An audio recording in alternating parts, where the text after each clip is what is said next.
Hey, you guys. We are back with. Oh my goodness, where's my stuff? 1 second. 1 second, y'all. 1 second, 1 second, 1 second. Where is my freaking graphic? Right here. We are back with my recap and review for Love During Lockup. This is, it's either season 4, episode 44, or season 5, episode 3. We never really know with this show because, as always, they just, they just can never be decisive. They can never be decisive, and we just don't freaking know. We just don't freaking know. But nonetheless, I, as always, am Barb Meets World. You can call me Johnny's, you can call me Barb Meets World, you can call me whatever you want. That's besides the point. But as always, y'all, please like the video on your way in. Shout outs to the replay gang.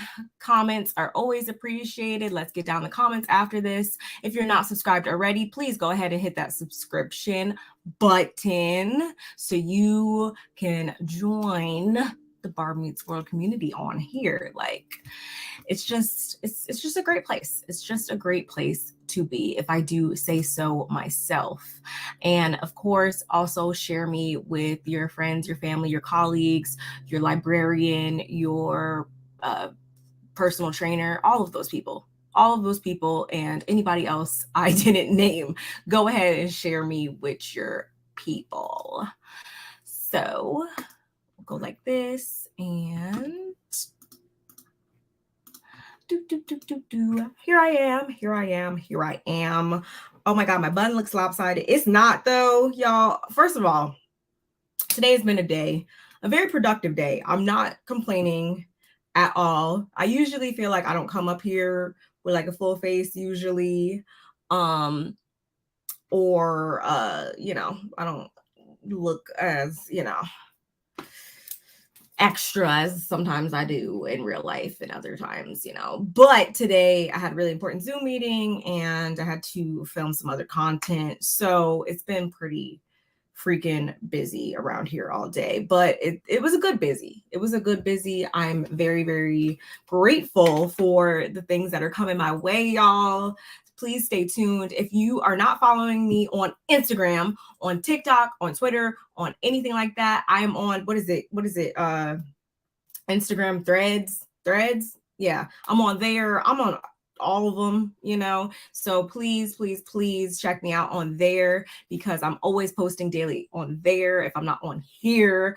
And like I said, I have some super exciting things to come. If any of my subscribers are in the San Diego area, you definitely want to be following me. That's all I'm gonna say. That's all I can say right now. Okay.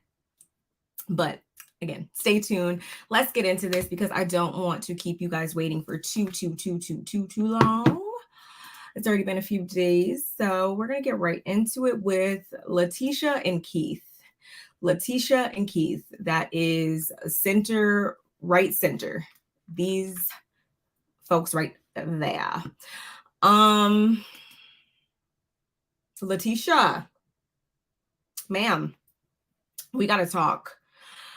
We pick up with her getting hung up on by Keith, and that was just anticlimactic because he called like 2 seconds after that. So it honestly wasn't even, it was like not that big of a deal, y'all. It wasn't that big of a deal.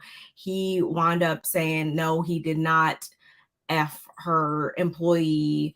It was just, production, they gotta stir the pot. They gotta keep us guessing. They gotta keep us coming back next week. So how do they do that? Oh, by freaking leaving us with a cliffhanger, and it's just, I can't with them. I can't. But he says that it was an accident, and he finally says no, he didn't F her. And my whole thing wasn't even this scene. It was like the next little snippet. You know how we always get those quick 15-second. This is really bugging me because it's not even crooked, but whatever. You know how we get those little quick snippets and and they're kind of usually funny or just some random stuff. She gave us the little quick snippet throughout the episode, this episode, and it was like her bringing her employees in to be like, hi, I'm such and such, nice to meet you. Mind you, the phone is right here. She's having them like telephonically meet Keith over the phone. I'm just like, but honestly, y'all, I didn't even get too mad about that, because when I say that lawyer collected her and all of her stupidity at the end, it gave me everything I freaking needed. Everything I freaking needed and more. I'm not even going to lie, y'all. And I say that because Miss Ma'am went down to the lawyer to kind of speak about her options, or like what, she should do as far as bringing Keith into her, business or whatever, that whole thing. And the lawyer quickly let her know that, yo, your husband, his charges, conspiracy. Yeah, that has to do with money. Therefore, you as a licensed tax professional, you should not be looking to bring him into your business whatsoever. Like,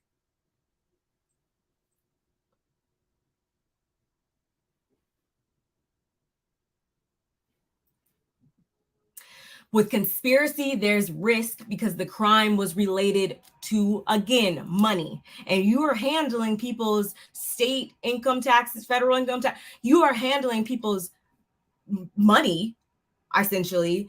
And this is somebody who has had a serious crime involving, I don't know, money and shadiness. Obviously, it would be not in your best interest. It would be outside of your best interest to bring this individual, husband or not, into the fold. And honestly, she did something that really gets under my skin, and y'all can, y'all can be mad at me in the comments. I don't really care.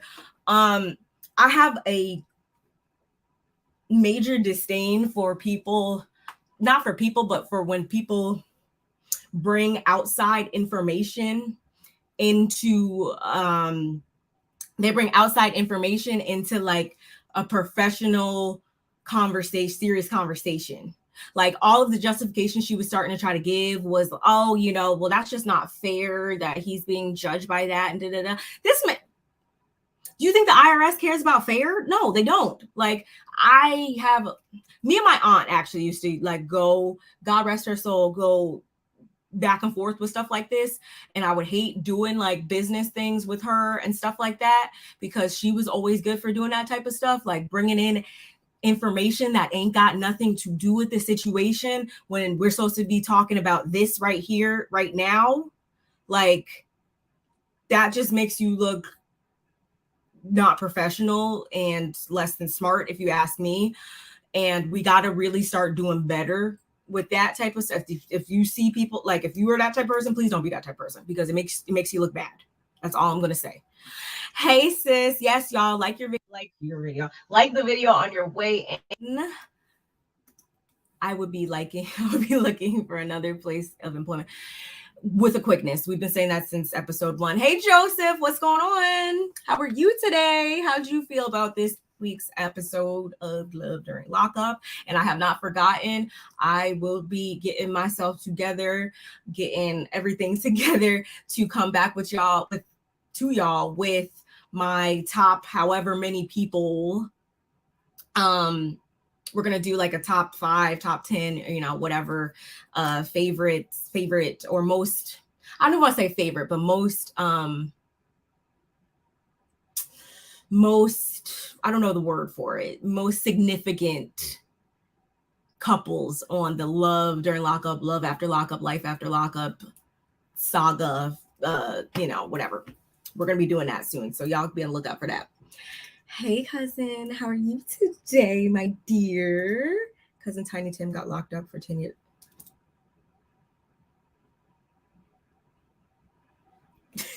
I'm not doing this with you. This is what I'm not doing with you today. But yeah, I mean, honestly, I'm sure I could write up somebody right now, and I'd probably get on the show. Hey, maybe I will. Me and Mr. Barb actually have been talking about that before. I was like, yeah, I should just do it, just to do it, just to go see and get me some 15 minutes of fame. Let me stop. Let me stick to my day job.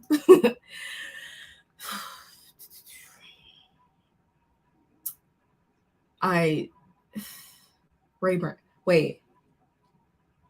Ray Brand. Will he be on the show? He's gonna need to check that. Y'all know better than me. Y'all know better than me. I mean, yeah. If I was doing 10 years, I definitely would be looking for some type of somebody to put money on my commissary, someone to help me with my commutation. I would be doing something. Because that's a long time. A lot can happen in 10 years, and I would rather not be in the slammer if I can help it. But people do things that get them in these situations, and then they end up on the show. You said whatever her name was, who was with the old man but had married her person. Oh, with the teeth. What was her name? Ray. Oh, I can't remember it. It was like some weird made up name. Yeah. I don't know if she'd make my top 10. I don't know. But with the meth mouth, I would definitely put Angela and Tony. I would definitely put Sarah and Michael and whoever he was, all of his people. Would I put Andrea and Lamar? I don't know. Possibly. I heard Lamar's back in jail though, which sucks. But anyway, like I said, we're gonna get into that, y'all. I'm gonna come back with that. I'm definitely gonna come back with that because there's just been so many interesting people throughout these seasons that we just gotta highlight. And maybe I'm gonna talk to y'all about that. We're gonna talk in the chat. Brittany and her husband, Brittany and Ray, yeah, I should definitely highlight the people that have been able to continuously get under my skin even after they're no longer on the TV. Like the ones that really have had my blood pressure up. Yeah, we're gonna talk about all of those people. But as far as Letitia, I was also irritated when she was sitting down with the attorney, when she kept like talking about his kids and protecting his kids, which I'm like, okay, he has kids too. Okay. No, it's not about the posting up is not supposed to be designed for you to be trying to. It's about you, each party protecting their self and their individual assets. Stop talking about, oh, his kids too. Yeah, my kids and his kids. Like, no, not in this particular conversation because you're trying to safeguard everything that you've built, ma'am. That's the purpose of you even talking to this guy in the first place. It's like, something's not clicking there. But anyway, moving on. Rainika and Asante, if y'all need a visual, let me just... She is left center with the green hair. Y'all, she's getting ready for her party. Her mom pops in, while her daughter's doing her makeup or whatever. I cannot lie to you. I didn't get a shot of her actual whole outfit. I wish I did. I didn't get a shot of her actual whole outfit like I should have, because it was definitely given to y'all. It was definitely given rainbow easy pick. Do y'all have easy pickings where you guys live? Do you have easy? I'm sure everybody knows what rainbow is, but y'all have easy pickings. we got stores like that back home. Rainbow, Easy Pickings, 10 Spot. You know, it was definitely giving, yeah, no. But let me stop before she tries to drag me like she tried to drag other content creators. As if I really care. I don't. I call it like I see it, and that outfit wasn't giving her what she intended for it to have gave. Okay, I'm saying that openly, and I'm not taking it back at all. But her mom just pops in basically to be like, okay, are you sure this is like what? You know, just kind of trying to check her temperature again. And she's like, I just want y'all to be supportive. I don't want you to pressure me. Like, just be supportive in my decision. Da-da-da-da-da. Okay, if I was a mom, I would just left it right at that, because clearly there's no getting through to somebody who just refuses to see the red flags and the truth in the situation, and is going to. If I was the mom, I would be like, can you just go down there, set up shop, and then come back and get your kids and bring them or whatever? Like, do you have? I will take care of the kids, because as a grandparent or whatever, like I wouldn't want my. Just because my child is being stuck on stupid, I wouldn't want my grandchildren to get sucked into that as well. So that's just what I would do. But I'm not saying the mother's obligated in any way, shape, or form to do anything, honestly. But that's just, again, if she was feeling so generous to do that, I would understand that. But at this point, save your breath, mom. Which, shout outs to mom. Mama look good. Mama look good for her age and everything. She looked real good. Yeah. Apparently he also has kids too. You just be finding out little tidbits of information as these episodes go on.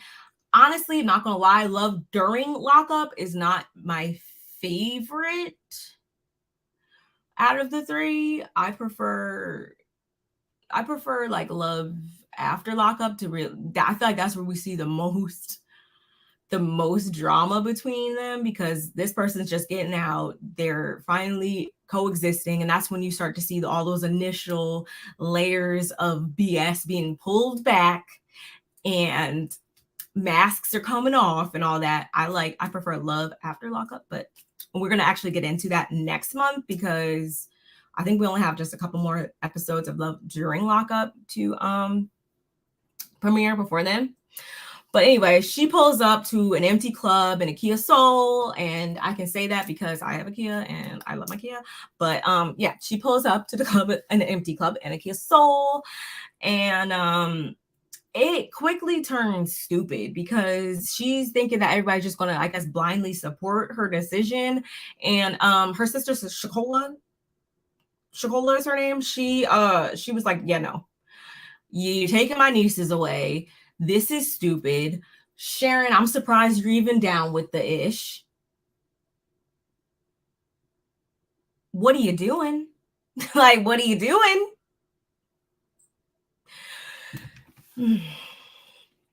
So she gets mad. She, as in Rainika, gets mad and starts throwing water on, I think it was her sister, her client, who we saw in the first episode was there, her mom's friend, some white, I guess some white lady named Lou, she was there. There was another cousin. It was just a random assortment of people, but these are people, so whatever. I'm not, no shade there, but I guess it was Shakola that was being most vocal.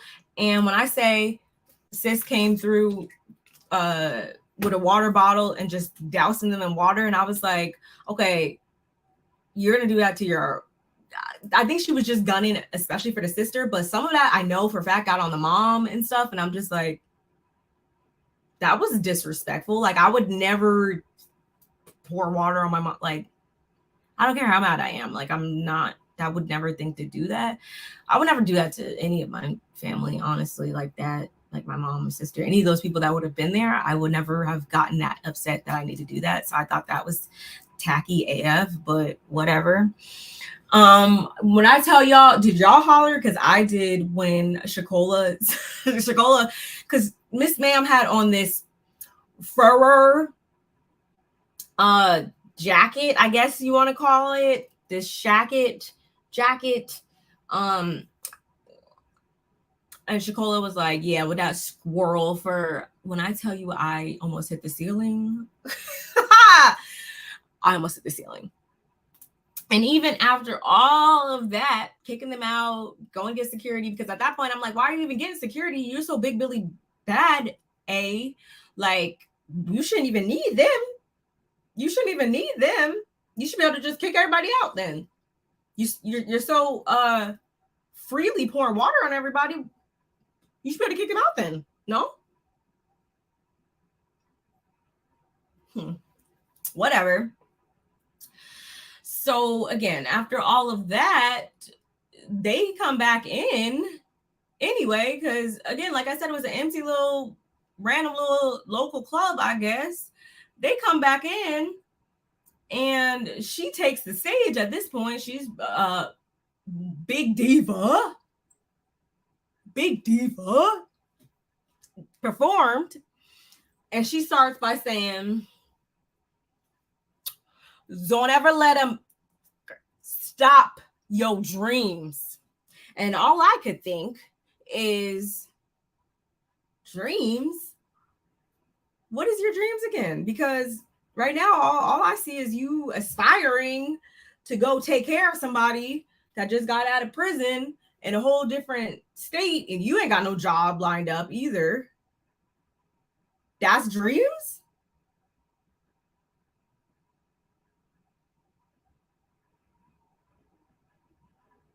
That's dreams? When I tell y'all, we didn't hear not one word. I heard no freaking words, y'all. I heard no freaking words of this song. And you can tell because even my TV couldn't pick up what the subtitles weren't even subtitling, because I couldn't hear not one, couldn't make out one word. It was inaudible. For Anika, rapping indistinctly means we couldn't hear ish. It was almost like she was purposely trying to just get it out as fast as possible. Big diva.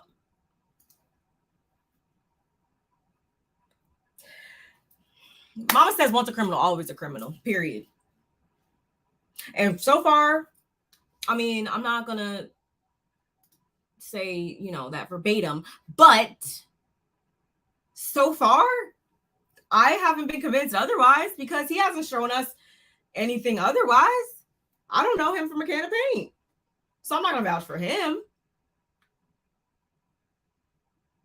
But your mom seems to be the one that's has your best interest always. Yeah, she probably made the same mistake when she was younger, but she clearly rectified it. Because she not only is you up in her house, but she's taking care of you and the kids probably. Because, and that's not to say that you don't take care of your kids, but you living up in her house.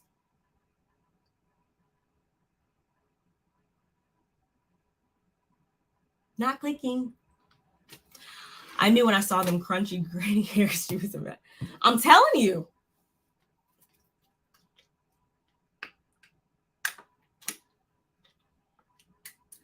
And I think she's another one. She's going to be on Love after Lockup. So I don't know, man. I don't know where we're going with this. So, y'all, I said last week that we have not yet met the other couple, this couple all the way to the left. Those are the last individuals who we hadn't met. And actually, sorry, I think I'm going to wait on them. Let's quickly knock out Andy and Brittany, which are right next to them. Second inward from the left. Y'all, I said last week that he was a deadbeat, and I still stick beside that. Andy gives deadbeat through and through at this point. Them girls were not lying. I believe everything word that they said. You were not there how you should have been when they were growing up. And I think Brittany is completely justified in not wanting to continue to pursue a relationship with you based on you withholding that information.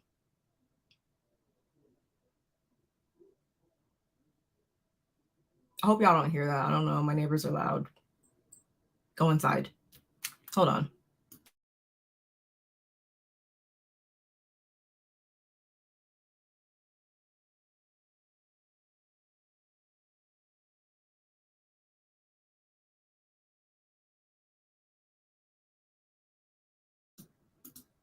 Sorry, y'all, if you hear them. Anyway, he's back in his house, and he gets a call from Brittany, and she's like, hey, yeah, we need to talk. You know, the classic, we need to talk.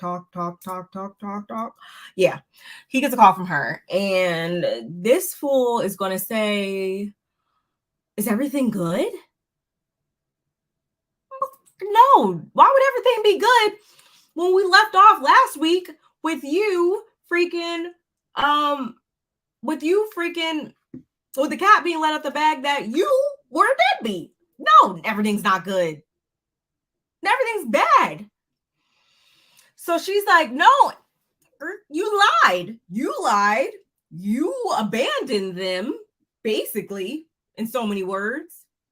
And I'm not okay with that. I'm not cool with that. How do I look better than you coming over here with my kid? Like, that's just recipe for disaster. And it sounds like Brittany don't want, she doesn't want to contribute to their trauma or, that whole thing. Like, basically get your ish together, okay? Because you're not going to drag me into this and have me, causing all this, indirectly causing turmoil.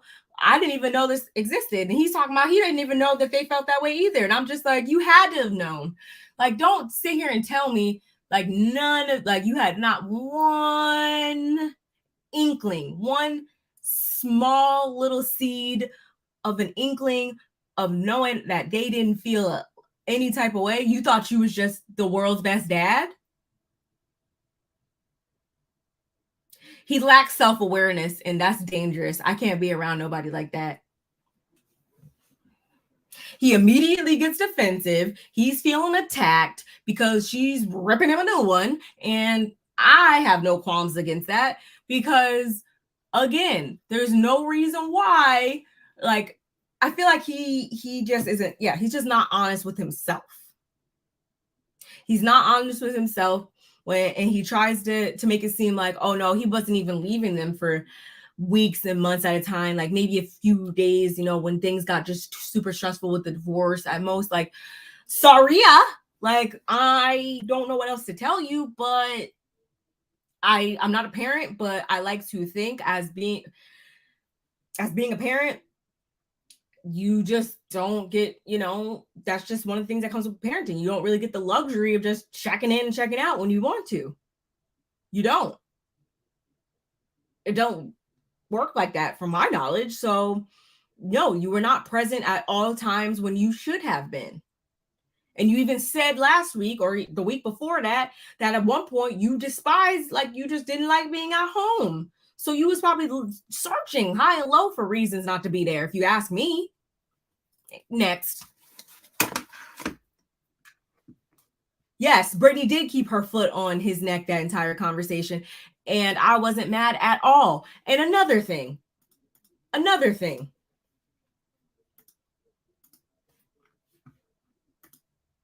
Can y'all hear that? I feel like they're so loud. What did the laundry do, Andy?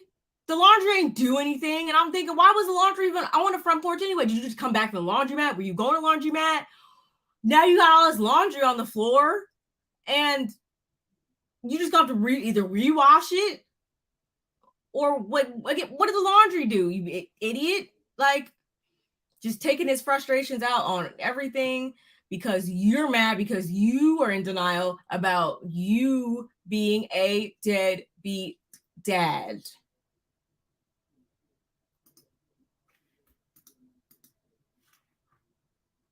Ain't nobody got time for that.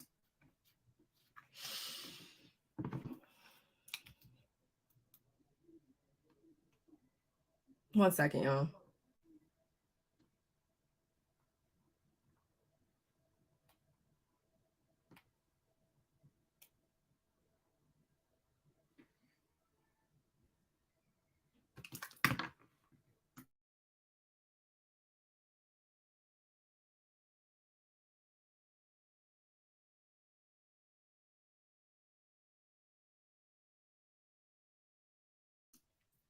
Whatever. Anyway, yes, that is trifling. He is a piss poor excuse for a parent. So whatever. Jade and Chris, y'all. She low-key infuriates me. I feel like she just irritates me. I don't know why. But she is second from the right. Dark hair, red lips.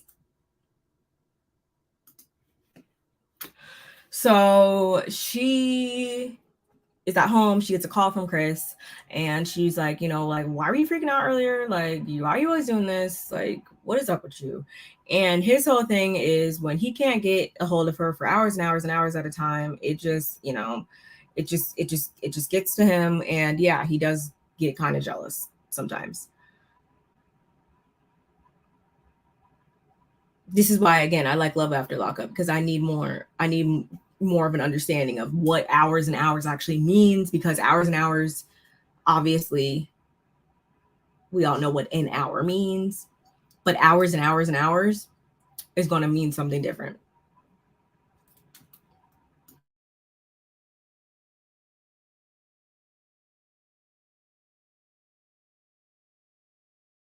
One second, y'all.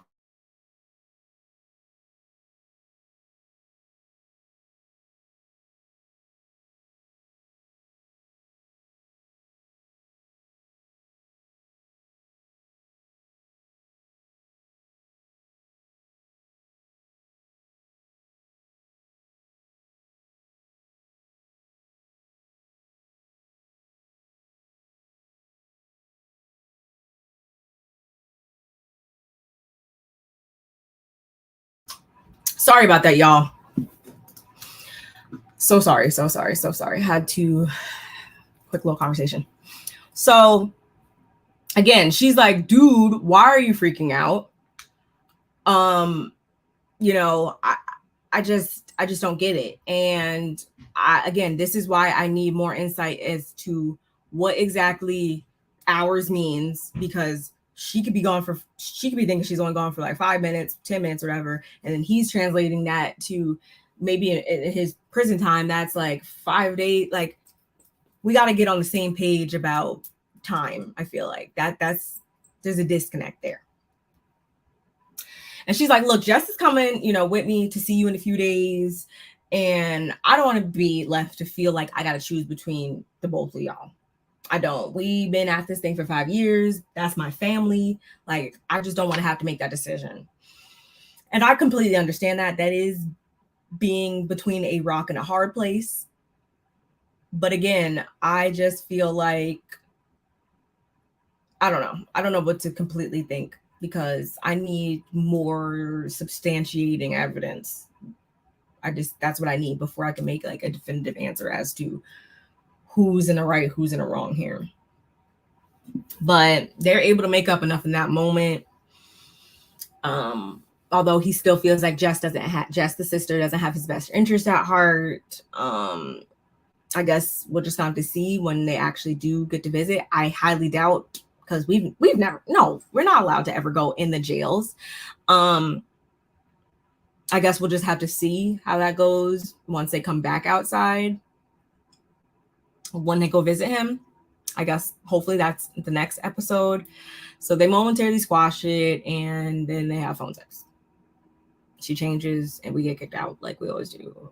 Whatever. Anyway, no one cares. Moving on.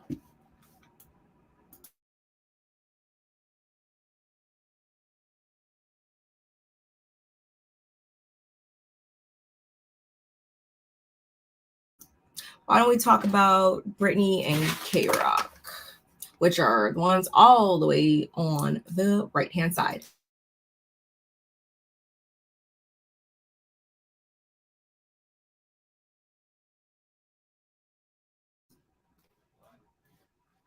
Hold on, y'all.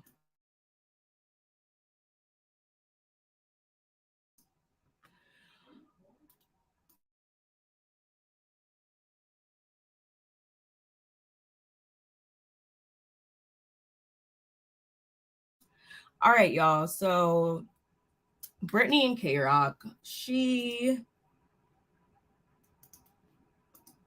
she's, getting their bedroom ready for him to come home. And she's got like this new light up bed. She's super proud of it. And her best friend Shayla is there, of course. She used to be homeless. She used to be, stealing clothes in the mall and selling drugs and all types of stuff, obviously, up until she was imprisoned. She says how she's gotten more info about them having the process, how the process would be for them to have a baby. And I can't lie, y'all, excuse my ignorance, but I'm just like thinking that's an expensive process from what I know. Who's paying for all this? The sugar mamas? The check from the show? Who's paying for this? Who's paying for this? Because she's gonna be using K-Rock's eggs. She's gonna be carrying baby, but they still need a sperm donor and all this stuff. Like, who's paying? Whatever. And I'm also kind of confused as to the first episode. We kind of found out, oh, my parents, I was prison rich. I had all flat irons. We somehow got from that to now, like, no, her parents don't, they don't support her. She, she just getting it how she lives on her own. Her mom, she don't know that she lives there because, again, she would never approve of the situation and stuff like that. So I'm kind of confused. I'm like, do they support you or do they not?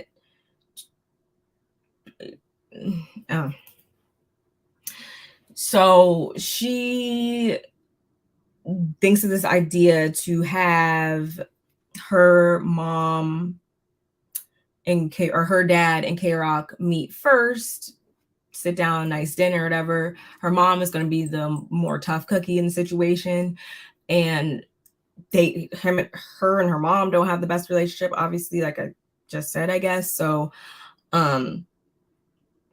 Shayla, her best friend, is like, well, why don't we just have, or why don't you just call her right now while I'm here and, talk to her or whatever? Would that be better?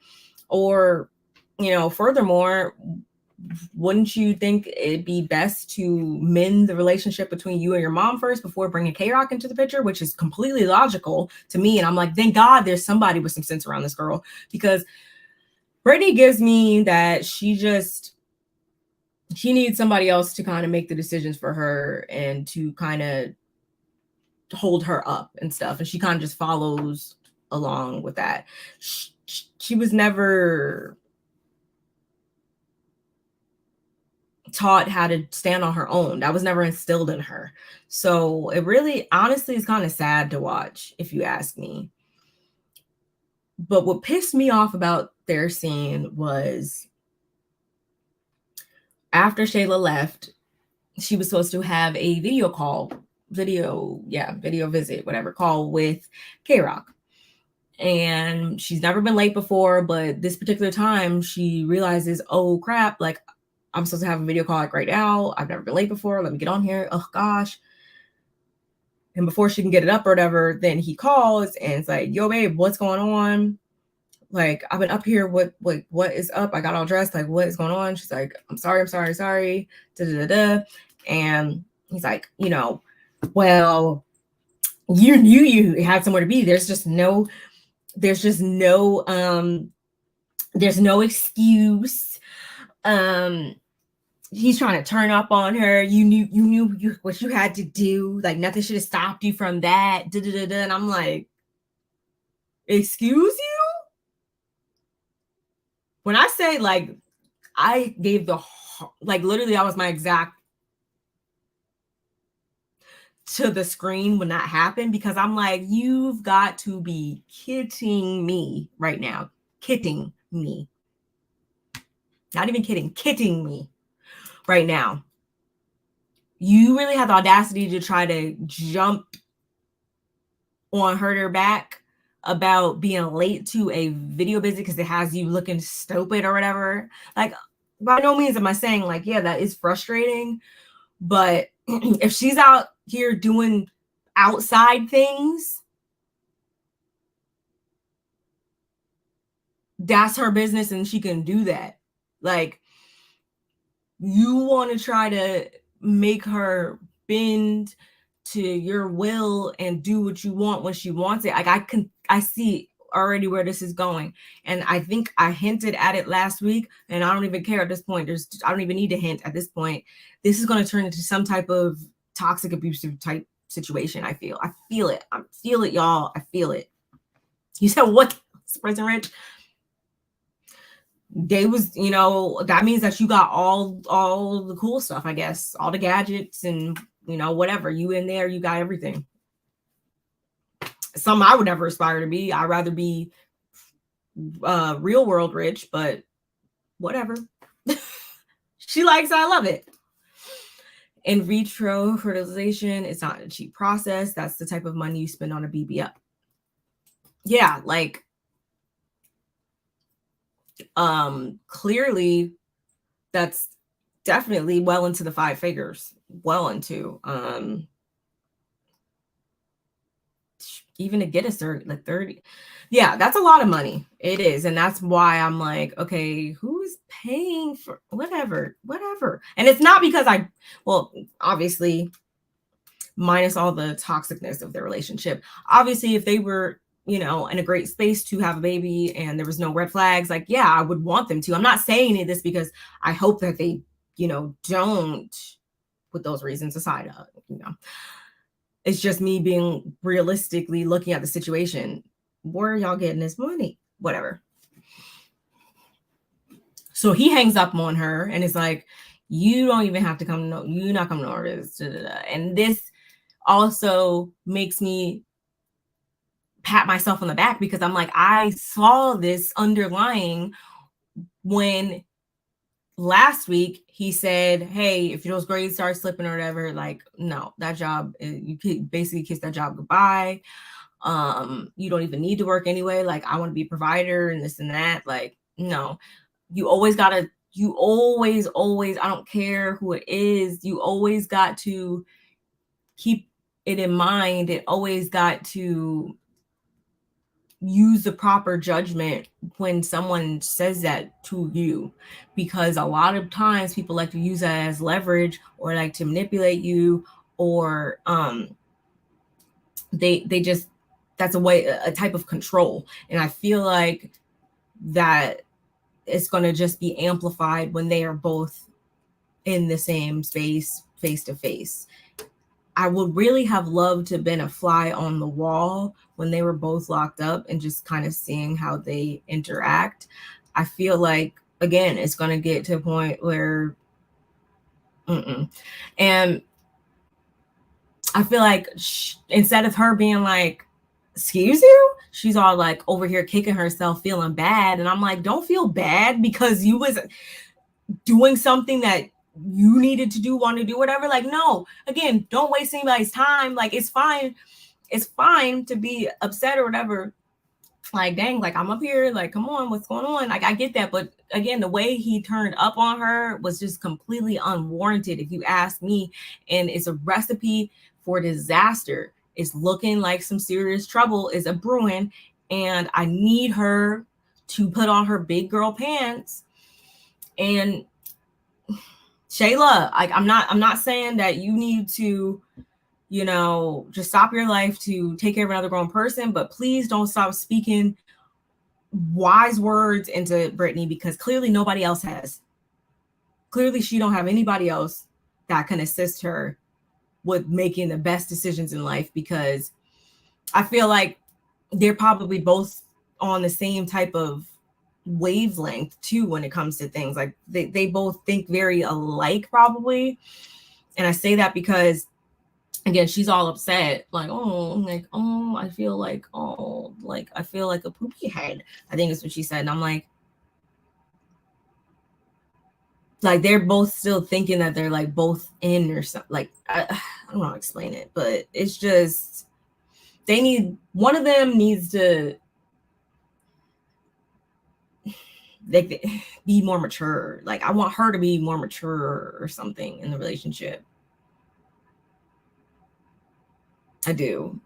And know that that was not your fault and that you were not wrong. And that doesn't, and just because you were late doesn't warrant you being, you know, spoken down to like that. No. K-Rock was completely out of order. He didn't even bother to ask or was concerned to why she was late. That's what I'm saying too. Like, you don't even know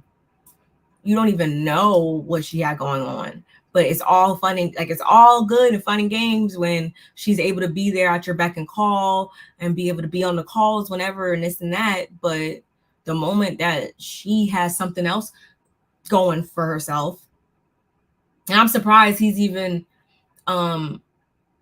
supportive about the whole her being in school and stuff like that. Because what happens when she's like, oh my god, I want to have my own shop, and she, you know, is traveling the world or whatever, and being somebody's stylist or whatever, or something like that. Like, and you know, I feel like it's gonna be all fun and games as long as you're able to still be here and, you know, kiss my feet at the end of the day. But the minute that you're not able to bend over, you know, backwards when I ask you, it's gonna be a problem. I don't like people like that. K-Rock gives me very controlling energy. When he gets out, he's probably going to try to alienate Brittany from her friends and family so that he can keep a good eye on her. Precisely. I couldn't agree more, Joseph. I couldn't agree more. That's literally took the words right out my mouth. But let me not spend too much more time on them. We just got one more couple, y'all. And I'm feeling like this couple was put on here because, like I said before, it's looking like Andy and Brittany are no more. All the way to the left, Savannah and Jake.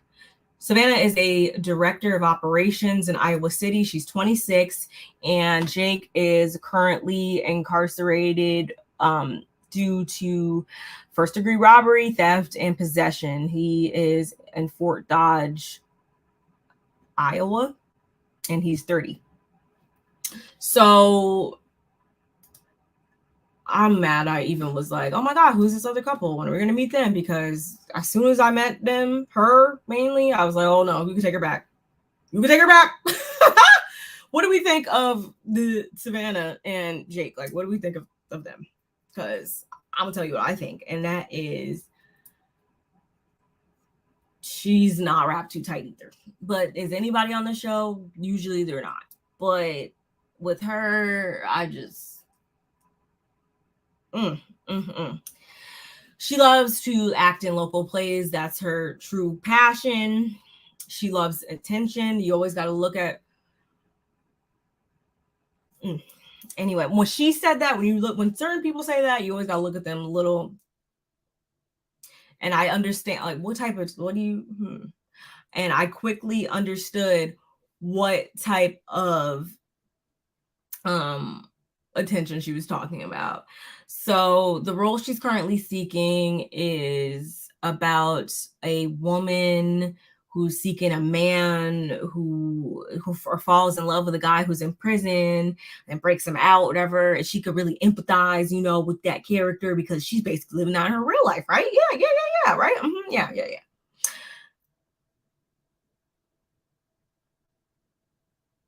I'm gonna just let that marinate for a second. She, you know, she's always a bridesmaid, never a bride. You know, she's the one that guys usually get with or whatever right before they meet the real true love of their life. Okay. And she also mentions that at the same time, though, like none of them have ever actually been on her level, though. So I'm like, okay, whatever. Hey, Feisty, how are you doing today on this fine Tuesday? Savannah must think she's really a Disney princess with this fairy tale mentality. Yes, it's giving very much fairy tale. And she said one thing specifically in this episode that really made me think, yeah, this girl is she's living in a land of delusions and fairy tales and hopes and dreams, because girl. So she reached out to him. He's been locked up for 12 years and he still has 5.5 left mandatory on his sentence.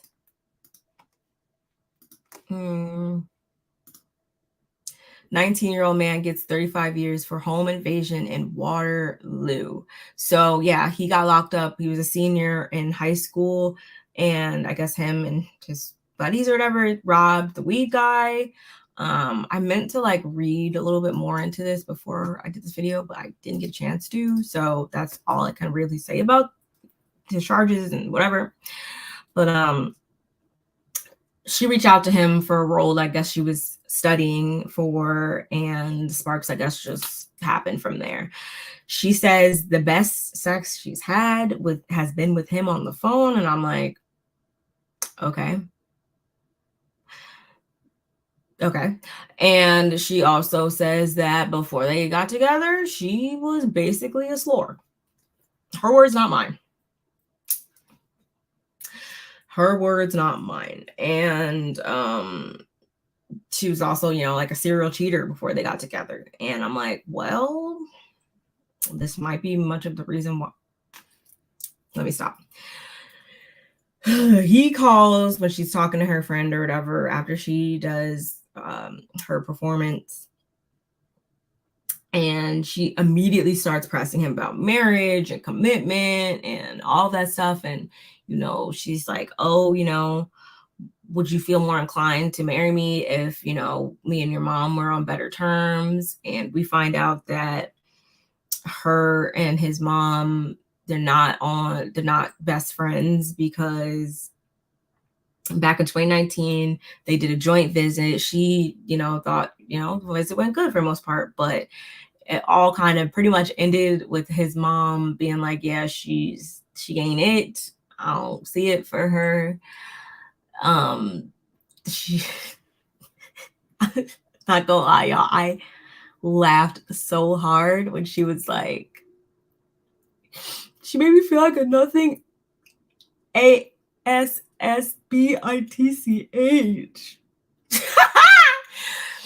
Like, she's like, I don't know. It's just, she's like funny to laugh at for me at this point. I can't lie, y'all. She makes me want to laugh at her. Like, I can't. And then we find out later on that she's assisting him with his commutation to the governor to be released sooner. And like every time he gets certificates and stuff like that, she basically like puts it in there and, you know, collects all his stuff or whatever. And her friend Sam is supposed to be coming over to assist her with writing these letters, but she flakes on her and she's like, oh, well, why don't I call his aunt? She is super cool. But you know, lately she hasn't been really answering me. So she calls the aunt. Again, no answer. And this immediately makes her upset, because she's like, you know, I'm just not understanding why she's, you know, ignoring me. Like, what's up? So she leaves a voicemail, and before, literally 10 seconds later, he calls her and she immediately starts crying on the phone. I'm just like, see, nobody, if I was him, I couldn't even do. I'm like, I called you, like, all I can do is call this one phone call right now, and you on here crying. Like, I could have called somebody else for, like, why are you even crying? Because honestly, she's crying about stuff that he don't even care about. She's crying because his family is not being supportive of her or him or whatever, their relationship and everything. And I'm just like, dog, why are you so upset with him? Or why are you more upset about his family not effing with him and supporting him than he is? He said a long time ago he pretty much stopped getting his hopes up about them supporting him and all that. Like, so just let it go. If I have, like, come on now. And I feel like for a second he gave her the idea that he was down to, you know, do the whole marriage thing. And I forgot to mention before, what really gave me I want to be a Disney princess was when she said that the reason she wants to get married is because at some point in life, you know, she would like to have been married, you know, 50 years. She wants to have her is that the golden, I'm not even halfway there yet, so I don't know, but whatever that 50 year is, she wants to, you know, celebrate that with him. And my thing is, yeah, that's cool and all, but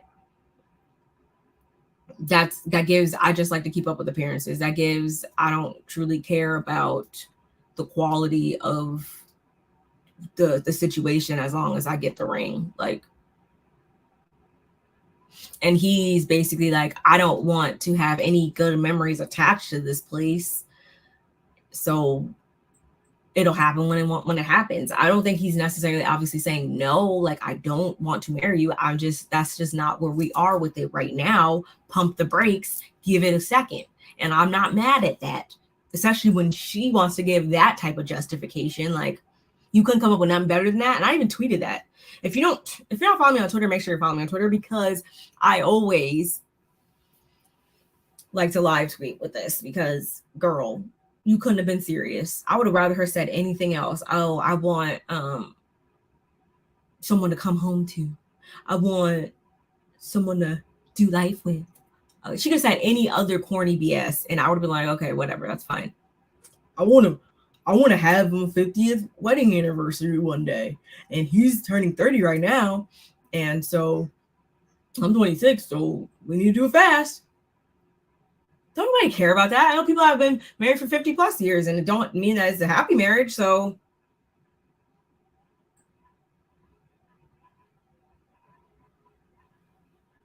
whatever.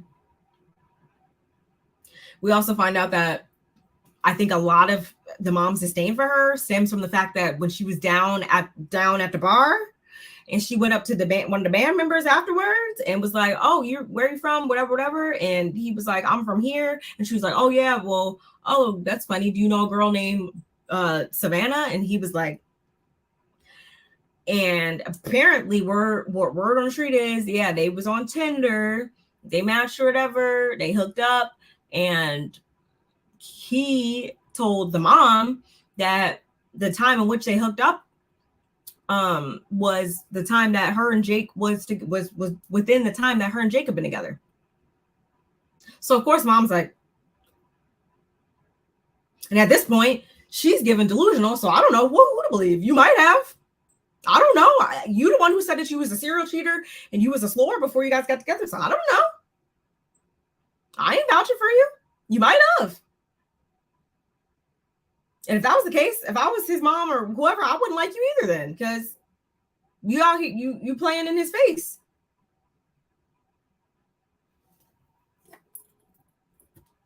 Girl, bye.